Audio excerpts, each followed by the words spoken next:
the studio that brought you 300 comes a movie about the working class. Working 9 to 5, what a way to make a living. Barely getting by, it's all taking and no giving. They just use your mind and they never give you credit. It's a Dolly Spartan.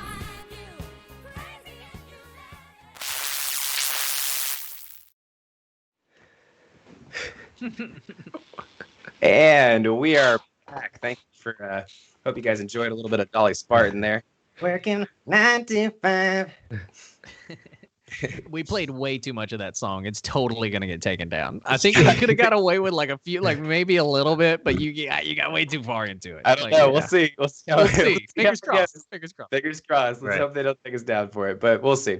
Anyways, we're moving right into our Zack Snyder. No, I'm Yeah, just I know, right? This week has gone by slower than a Nevada vote counter running through molasses, and in doing so has gotten everything off to a pretty slow start. Believe it or not, even us liberals wanted a result on election day, and we here at Geeklife know how important it is to get started on the right foot. If you remember correctly, the last presidency kicked off with Sean Spicer bragging about how Trump's crowd size and how big his hands were. And we see where that's gotten us. So getting off the right foot is crucial, especially if you're in the entertainment industry, which is what we'll be talking about tonight. So tonight we thought we'd explain exactly why that's the case. I apologize to Matthew McConaughey fans who clearly misunderstood what this segment was going to be about, but let's get started with the wonderful world of video games. all right. Yeah, we're talking today about the failure to launch. First question I'm going to have going towards you, Kevin. As far as video games go, let's start off with the world of video games. What are some potential consequences for an unsuccessful video game launch? Well, the consequences are, your game just completely flops and it dies and no one trusts you again. Your credibility is canceled and you can never make games ever again. But I guess, and more of what usually happens is your game is just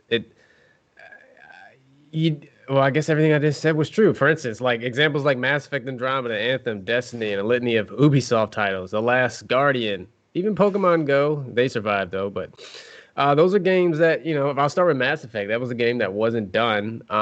It was never supposed to be made on the engine it was released on. It had a litany of bugs and issues. As far as out of all of the other past 3 games, it was considered the worst. I still enjoy it myself, but it was just a mess upon release. Anthem was another one that was a game that wasn't complete. There was a lot of loot box issues, a lot of loot issues, in-game mechanics, some other stuff, and again, another BioWare game, which seems to be a pattern here under EA. Destiny was another one. This was a game that came out that was very confusing to a lot of people and myself because there was a story, but not really. And then there was a bunch of content that was locked that you learned later on within a year that was already in the game. Ubisoft has had a history of doing this, releasing some games that were subpar to horrible. And then, but however, they've sort of been able to rally those games by either coming up with periodic updates and content updates and keeping those games alive, or even in most cases making them better than what they were at launch. The Last Guardians one that comes to mind, that game had so much hype and was delayed so long. I think it was initially announced for the PS3 like 2 or 3 years before the PS4 even came out, and then it was delayed then another year there. When it came out, it was just okay. So I think when a game has a lot of hype, like I'll use The Last Guardian, for example, and I'm going to correlate it here to Cyberpunk 2077, which has a lot of hype as well. There was a lot of hype around The Last Guardian. It looked beautiful. It looked amazing. Everyone just was salivating at the chance to eventually play this game. And the hype from the reveal carried over with each delay, and every time the delay happened, those expectations escalated and compounded, and by the time the game came out, no one really cared anymore. They were just let down. That's what I fear about Cyberpunk 2077, is that this game has been hyped, has had so much hype since it was revealed, and Not quite as not quite as many delays as The Last Guardian, but still people's expectations are very high for this game. So they have a lot of expectations to meet once it is inevitably released. Yeah. One of the ones that I can think of a good example from 2020 would be Avengers. Avengers, they even had the demo released early, and it looked pretty good. It looked, as long as like they were going to expand on the content, then it was going to look pretty good. But what we got was pretty much just the same game. And even having little stuff like your rewards not transfer over from the demo over to the main game and things like that have put that game in pretty much a rut. I mean, Yeah. we talked last week about how they're pushing off DLC because they need to, kind of go back to square one and get the content right. And so it can be really critical to a game's launch to get off on the right foot. Jake, your thoughts? Yeah, there's been, so many games that when they launch, they could really like launch the franchise. But then I also think of a lot of games that like it took 2 or 3 before they really got it, But then also I think of games that like after they got it, then they launched something else and it completely screwed the pooch, like Fallout series, right? Fallout only got better with time. Like Fallout, the first one, old school PC game. Fallout 2 was still like right there on the cusp of the PC and console. Then, Fallout 3, New Vegas, like all those kind of like come out and they're all still kind of like PC dominated pretty much. Then Fallout 4 comes along and was probably one of the more successful console games of all time. Like, I think it did very well on Xbox, and so it's one of those things where, and it made it to where Fallout was almost like a household name at that point. Then they go, okay, Fallout 76, which was like a huge, kind of like debacle at launch because people were just like, wait. So this really is all online. There's no story. I know we played the beta, but like, come on, there's no story in this shit and there's no NPCs. Like, I thought you were joking. Right. And but anyway, like a launch can make or break a franchise. I think it can make some and then later on break them down the line. Yeah. Yeah. For real. I mean, I think that's a great example of kind of getting off on the wrong foot and how that can take a game completely downhill. But are there any examples, Jake, of doing it right? Yeah, and not to be a fanboy, in 2002, console gaming changed forever when mega corporation Microsoft decided to join the console race and the Xbox was born. With the 4th generation of consoles in the Xbox family releasing soon, I think it's safe to say that they were pretty successful on their initial launch, right? Back in the early 2000s, many PC companies only competition in the whole gaming industry was Sony and Nintendo. And then, Microsoft came in and said, well, we see that there is a need for maybe another console in the mix. So let's jump right in. The game's available on day one, which is a huge thing that I think people need to think about whenever they're buying a console on launch. Is there any titles available, right? And so Xbox made sure whenever they released their initial console, their very first console of all time, that there would be plenty of games for people to play. You could see, like in my opinion, I believe that's what makes Xbox's launch so successful. They had Tony Hawk 3, which was fucking banger. They had Oddworld Munch's Odyssey, another one that's amazing. Max Payne, which I don't think a lot of people realized was an Xbox kind of like game launch or launch title, right? But it launched at the same, on console launch day. And it was essentially the invention of bullet time gaming. Right? You don't get the Matrix without Max Payne. And then anyway, there's another small one. It always escapes me. I think it's something about a chef, Master Chef. No, Master Chief. Fucking Halo. They had fucking Halo on launch. And that game, Combat Evolved essentially blew everyone's mind, right? And so that was a launch title. And from what I can remember, and I remember it pretty clearly because, this happened in my lifetime. This wasn't something that, happened ages ago, right? I mean, shit, it was ages ago. Fuck, I'm getting old. Anyway, it was a pretty smooth transition, and it was a great launch, and it essentially made it to where we all knew who Xbox is today, right? It made something PlayStation had years on them, Nintendo had even more, right? Yeah. And now they're a competitor, and I believe their launch was something that, like made them that, right? Like it pretty much put them into the limelight immediately, especially with how smooth it went, with how many bangers were available. It put them on the map. And it was the complete opposite of the 360, which I'll get into later. Right.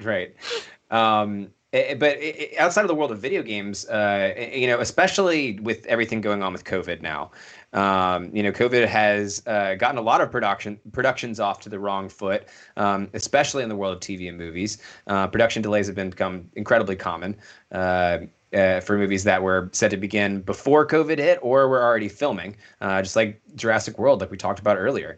Are these properties doomed to fail just because they've already gotten off on the wrong foot? They've already had that failure to launch. Kev? Yeah, I don't think they're doomed to fail, but I think they're going to have to figure out a way to temper expectations when it comes to delivering content quickly, as quickly as we've been accustomed to. I'm not sure what the answer is. If I've had it, I'd probably be a Hollywood exec making millions, but quite possibly something along the lines of small bits of content and short delivery windows, or a massive release of content within a longer release window. But I just think that everyone, they at least have like some sort of reason behind it. Like, yes, COVID, it's not like how it was before, where there would be games be delayed because there were bugs, there were mekanics, or there was stuff that internal firings or something. Right, stuff that shouldn't be. Right, this is an actual. This is a pandemic. So give us a break here. Like when things aren't released, I'm like, okay, well, I'm not like, oh my god, when is gonna? I've you don't fault have the production studio. No. I have like realistic expectations. I understand what's going on. Like, for instance, Stranger Things season 4 probably would have been launched sometime soon, or there would have been talks about it, but we haven't even really heard much about it. And we know why. The Witcher, the same. So there's plenty of them, and I think they get a pass in this case. And they should. You don't want to be like Jurassic World or Batman or something, and then screw something up. Yeah, someone gets sick, and then you have to push back even more. So I think it's just really kind of walking on eggshells for a lot of production companies. Yeah.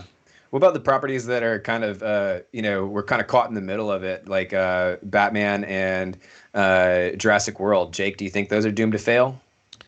No, I don't think they're doomed to fail. I think they'll eventually get made and they'll eventually come out. And when they do come out, people will watch them. Because like I said earlier, I think people are kind of like starving for some new content, And so I don't think they're all doomed to fail. I definitely think it's going to be an interesting road ahead for a lot of franchises, like in how they produce content. Does it go directly to the viewer? Do they still continue to work with theaters? Are theaters even going to be a thing in the future? And so that's where it gets really interesting, right? I don't think the properties are going to fail, because I think that's honestly, the IP is the most valuable part, right? In my opinion, And so the IP is going to be fine. Batman's going to be Batman no matter what. COVID's not killing Batman, right?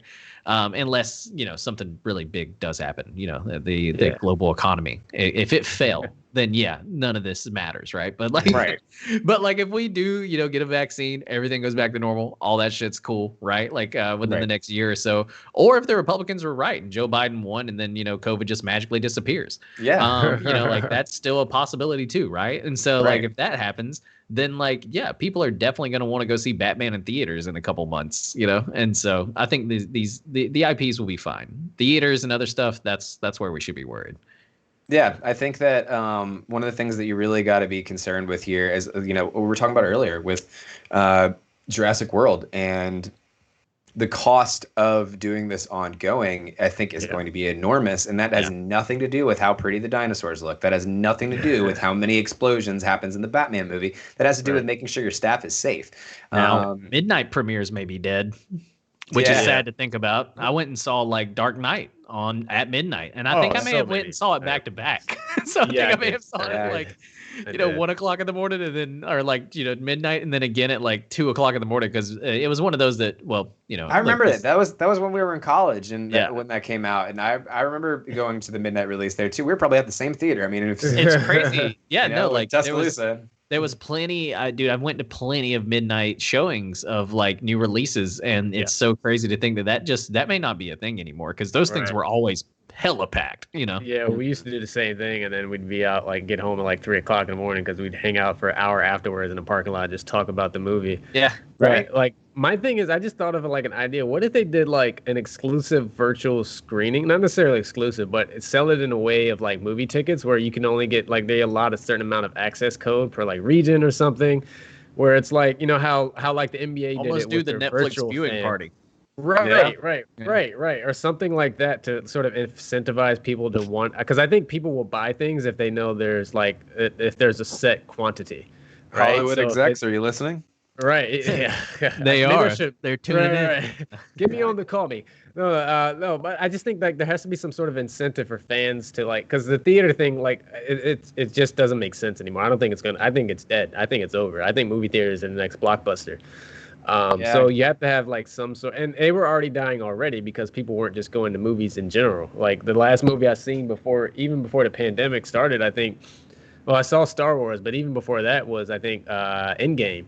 Yeah. And prior to that, maybe 8 to 10 years ago, I was going to the movies, especially during the summer, like every week to see a new movie come out. And now it just didn't make sense to. Well, I mean, the part about it is that the movies to me are an experience. Like I will pay good money to go see a movie, and I'm not paying, like I don't think it's a good deal to pay $32 to go see a movie, but I'm doing that for the experience of getting the food and getting the service and everything else like that, and that's just impossible right now. Right.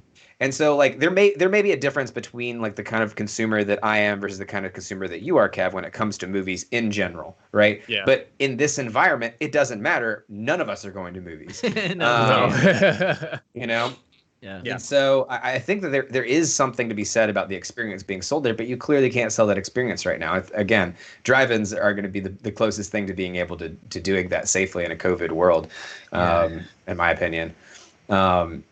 Well, others, if you've watched this show before, you know that an unsuccessful launch isn't just a factor for movies and games. Some consoles have doomed themselves from the start. Jake, you were talking earlier about how Xbox was so successful because of its launch and how it got kind of ahead of the curve with all the exclusive games that it brought out there. But we know that, consoles like the Sega Saturn literally killed itself from the beginning because of the way it was announced and because it got off on that wrong foot. In fact, launch success is the most likely scrutinized when it comes to consoles of like any other industry I can think of. Jake, can you think of any other examples? Yeah, unlike the OG Xbox that I talked about earlier, the 360 was a complete and fucking debacle. It was the total opposite. 24% of buyers got the Ring of Death, which essentially meant you had to get a new console. Think about that. Almost a quarter of the people who bought the Xbox 360. Yeah, I was one too. So like, dude, you got two right here, and we're both the only Xbox users on it. So that's hilarious. 100% of Geeklife host got the Ring of Death. Yes. No, I mean, I had an Xbox too. Okay? Yeah, I also got a Ring of Death, but yes. Nice. So, So 100%. Yeah, the standard remains consistent. But it only had 120 gigabyte, which was and that was the largest storage. So the storage was essentially nothing. The Kinect, which came out with it, was so bizarre and built like it was garbage. It was terrible too. The Kinect was, it completely fell off. When it launched officially, when it launched its Xbox Live officially, it was pay to play, which I knew took a lot of people back because PlayStation, which had already had its online, was completely free at the time. And so people were like, what the fuck am I paying for? It had the loudest fan you could possibly ever hear, right? Like it sounded essentially like a helicopter was going off. When you tried to play Skyrim, which by the way was next to impossible, because it was one of the few games you could actually fit on this fucking thing, because it would overheat with Skyrim. When like something I remember when I got the Red Ring of Death in my house, it was we had the console in the middle of the living room, and it was like the dog had gotten sick, like everyone's running around like, what do you do? Did you try doing this? And they're like, I'm trying this, and like everyone's freaking out. And this was before like YouTube was very like prevalent, where you could actually easily accessibly find shit. So I was very confused, and even Xbox didn't know what it was. I remember going to support. They're like, just send it in, we'll figure it out. if it tells you, so let me tell you, and this is like a little side piece of advice from Daddy Jake to everybody. If the people who make the devices first instinct is to give you a new one, right? Like if you go, hey, this is broken, and they're like, all right, send it in, we'll send you a new one. That means that piece of plastic is so fucking cheap that they just have a stockpile of those fuckers, right? And so it just means it's the same thing. I've had it happen with like Fitbits. So like if any like anything you buy, if the people are like, just send it in, we'll give you a new one for free, you can go ahead and bet your bottom dollar that that's a piece of shit. And speaking of cheap, like how do you know how they fix the heat absorption in that thing? So I remember looking at it. They were basically dude, like, are you talking about wrapping it in the towel? Yeah, that's how you that's how you got it to work. Yes, I remember that. I was like, oh damn, hold on, let me wrap this in a towel for 20 minutes. But that was the rice. Had, that was rice before yeah, rice. It was. So they had like heat dampeners or something that were basically the equivalent of Band-Aids. And they was just like these things would either shrivel up because it got too hot and the thing couldn't work anymore. So what happened with the towel is the heat would like the heat would be absorbed by the towel. So essentially that was either your fan or your thermal conductor at that point. It was ridiculous, dude. The stuff that you had to do to make this console almost work. Like, dude, if you never owned a 360, you'll never get it. Actually, it's hilarious to me. I just went to IKEA recently because we got a new apartment, and they have old 360s as the consoles in like every one of their little apartment setups. I don't know if you guys if you've ever been to an IKEA. Yeah. They have like these little apartments. We all just moved. We've all been to an IKEA recently. Yeah. And so it's so funny that they're using old 360s. I'm like, dude, you guys it's because it's worse than the Wii. It's worse than the Wii U or whatever the fuck that thing was. The Wii was banger. I mean, the Wii U. Yeah. I was about to say, don't you slander the Wii like that. The Wii was a great console. The Wii was a banger. Wii is still, I believe, the number one selling console of all time. It's amazing that the Xbox 360 was as good as it was, and some even consider it a great console. Like this thing was so bad when it first came out, and then it went on to have great success. Like it did. That's what's so funny about the 360 and that its launch. It set Xbox back, but it didn't kill Xbox because in the long run, they did eventually get these kinks worked out, and it actually ended up becoming what a lot of fans believe to be a pretty decent console, right? And so, but another one that I think of that's a good example of a console that was scrutinized at launch was the Dreamcast. That may be a little bit too far back for some of our viewers, but the Dreamcast was ahead of its time. I'm gonna say it was ahead of its time. People did not understand it when it came out. I don't think they really understood the little screen in there, but like I believed that Sega had a fucking banger. Crazy Taxi was awesome. Sonic was amazing. Sonic the Hedgehog. I was you can't talk about the Dreamcast and not mention Sonic the Hedgehog. Yes, and the goddamn orcas. Dude, it was such a great console, and it completely failed.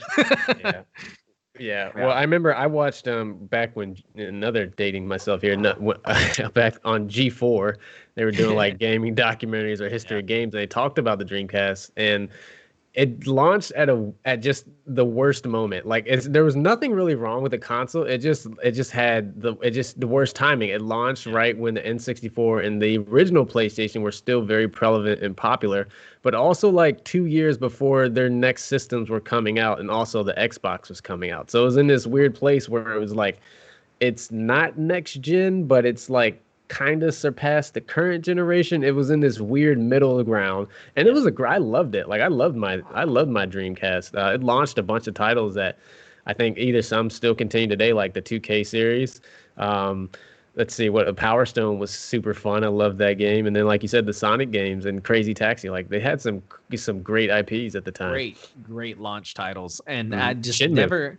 My neighbor had this console, and I know that sounds weird, but guys, if you grew up in the 90s, back in the day, you would just run over to your neighbor's house and play video games.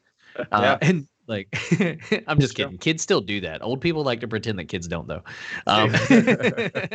But like, no, like seriously, I went over to my neighbor's house and she had one of these and we'd play Crazy Taxi and shit for hours. It was so much fun. And you could take the little fucking thing out like a Tamagotchi. Yeah, and it was so ahead of its time. Like you could raise those little eggs from Sonic outside of the console, like a little Tamagotchi. True, I remember that. Yeah, that shit was so awesome. And so like, well, You How know, did that console fail? It's so crazy. well, speaking of Sonic the Hedgehog, Yeah. 2019 to 2020 had one particularly interesting story in regards to an unsuccessful launch, which was Sonic the Hedgehog, the movie. Everybody remembers the abomination that they let loose on the world in that first trailer. Okay. And Yeah, now cheap. it's set to become the third largest grossing movie of 2020. What did Sonic do to cheat the system? Jake, Yeah, they listened to the fans, Dad. Like that. oh, That's just it. They didn't. I mean, well, they did. They were put in a position where they didn't have a choice. I think people were so there was so much outrage around this, where either like no one was going to either show up to the movies or no one was going to show up to the movies, and whoever like produced or was involved with this movie would never be able to make movies again. And the fact that they had like actual like just people on social media like recreating the trailer with their own like 3D design and graphic design skills and making Sonic how it actually should have been. Like you're outdoing someone with a $100 million budget and some guy in his basement like it just did is it way able better to than you. outdo it. Yeah, so they didn't really have a choice. That's yeah. I don't think they cheated. I think they just got lucky and were smart about it. We're like, okay, like anytime you have like, let me, like, people they don't just when a movie is finished, they don't. Hollywood doesn't push the movie back. They're not like, oh yeah, let's not release this. The movie was already shot and done. So the fact that they said no, we're gonna take this and get Sonic right, like that was big. Yeah, no, and as Supersonic Flash said, Sonic is technically going to be the highest grossing superhero movie of the year. So take that with a grain of salt. That's it's pretty interesting. But they did list to the fans, Take but that, we all Marvel. yeah. They also Thanos, you bitch. you know completely worked their animation crew to the bones though, and many of them got fired immediately after the movie. So there is a bit of just kind of grind and burn that they did to kind of cheat the system too. They just ground a couple of good animators up and threw them out the window after the movie was successful. Hey man, you got to break a couple eggs to make an omelet. You know what I mean? And sometimes you got to break a couple interns. You don't get the third largest grossing movie of what has been the shittiest year to date without like throwing a couple animators under the tractor. You know what I mean? Yeah, right. Yeah, that's a saying we got in Hollywood, by the way. Throw the animators under the tractor. It's classic. We all say grind them up. Yeah. Exactly. Are there any other properties that have been able to pull a Sonic, Jake? Kind of come back from the verge of an unsuccessful launch to becoming a really successful IP? I mean, some have been kinda right. Like, whenever I was trying to like really rack my brain about this, I thought of like Aladdin made some changes before it went live. The trailer came out. Everybody was like, Will Smith looks fucking crazy. What the hell are you guys doing? I don't know, man. Aladdin was still pretty bad. And then Aladdin, no, it was still pretty bad. But the thing is that it was originally worse. And that's the same thing with Cats. Yeah. Cats was originally worse than what we got. And so like there's a How few could Cats have been worse than what we got? Dude, if you remember some of the early trailers, you could actually see it was they like creepy. It's yeah, scary. they made some changes for what eventually came out, and then they try their best on both accounts to like completely scrub the original shit from the internet. Like if it wasn't for the fact that Sonic came out in 2020, you wouldn't be able to find that original trailer. It was actually hard for me to find. I've looked before. They've done a pretty good job. And it's the same thing with the original trailer for Aladdin and Cats and all of those because they changed them. They changed them up. I think another one that was probably really kind of like a redemption arc like none other was No Man's Sky. Mm. That's one that I think it officially launched, completely shit the bed. Everybody was like, oh my God, look at all the shit in that bed. I'm not laying in that. Like, so no one played it, and except for a few hardcore fans that were like, yo, there's something special here. And that kind of like kept the developers going. They had made so much fucking money because the game had so much hype around it that enough people bought it where like they were like, okay, we've got to fix this game. And they did. Like, really, if you play No Man's Sky today, it's a completely different game than what launched. And it listened to the fans. It made a complete 180. And now it's a much better game because of it. And so, like, I think there's more, like examples probably within the gaming world than in the movie world. I think Sonic is almost an anomaly, and I think that's what made it such a big deal. Yeah, Yeah. I mean, I could think of the one example that comes to my head would be Sword and Shield. Because you remember when Pokemon Sword and Shield came out, the Dexit controversy was such a big deal because they weren't putting all the Pokemon back in there. Yeah. And you had a lot of vocal Pokemon fans. I mean, you had a small group, a small but very vocal group of Pokemon So a fans silent that were majority. that were really really upset about it, and so they were going to boycott the game. Flash forward a year in the future, It's a it's part of the one of the silent most majority. yeah, it's one of the major most successful Pokemon games that they've had out there. I think it's only it's only been outsold by the original Red and Blue, which are the original Red and Blue and have had a lot of time to catch up on that number. So I think that those are some interesting, successful kind of like comeback stories when you kind of fail to launch. Kev, do you have any left in the barrel there? There's not very many that can make that threshold. Any other Yeah, redemption stories? Yeah. Actually, Rainbow Six Siege. That game was another one that Yeah. came out that had a lot of. Oh, okay. So this is something that Ubisoft does. Whenever when a Ubisoft game, if you're curious of how Ubisoft game was supposed to be, go on YouTube and Google Ubisoft E3 trailer for that game, and then look at the actual gameplay for that game, and you will be immediately pissed off. And this is what happened with Rainbow Six Siege. The game looked completely different than what they had showed at E3, but they managed to keep it alive with in-game content. They actually even essentially decided to know what they were and decide like go into just straight into the competitive FPS space and not try to be anything else. They've kept it alive again, like I said, with just various content. Esports has helped it continue to grow, and it's one of the most played games on any sort of platform, console or PC, out there right now. I think it's number 2 or 3. So, and again, this was a game that when it came out, it was kind of shitty. The servers were terrible. Oh yeah. The game was nothing as what they promised. I was confused. I didn't know what I was playing. And then, but I kept playing it because it was one of these games that was fun to play with friends. And it just became just actually a good game to play. From a multiplayer, as good as a multiplayer only game can be. Yeah. It's from what it was when it initially came out 6 years ago. God, that's how incredible this comeback story has been. Yeah, that I would call that a redemption story for sure. For sure. Yeah. Well, I think chat recommended For Honor as well. I played a Another little bit of Ubisoft For game. Honor in the beginning, and I think that definitely had some room to grow. So I bet you if I returned to that, I'd enjoy it a lot. Yeah. Yeah, that Well, one that fell about off for me too. yeah, it fell off for you too. Yeah. All right. Well, I think that's gonna wrap it up for our.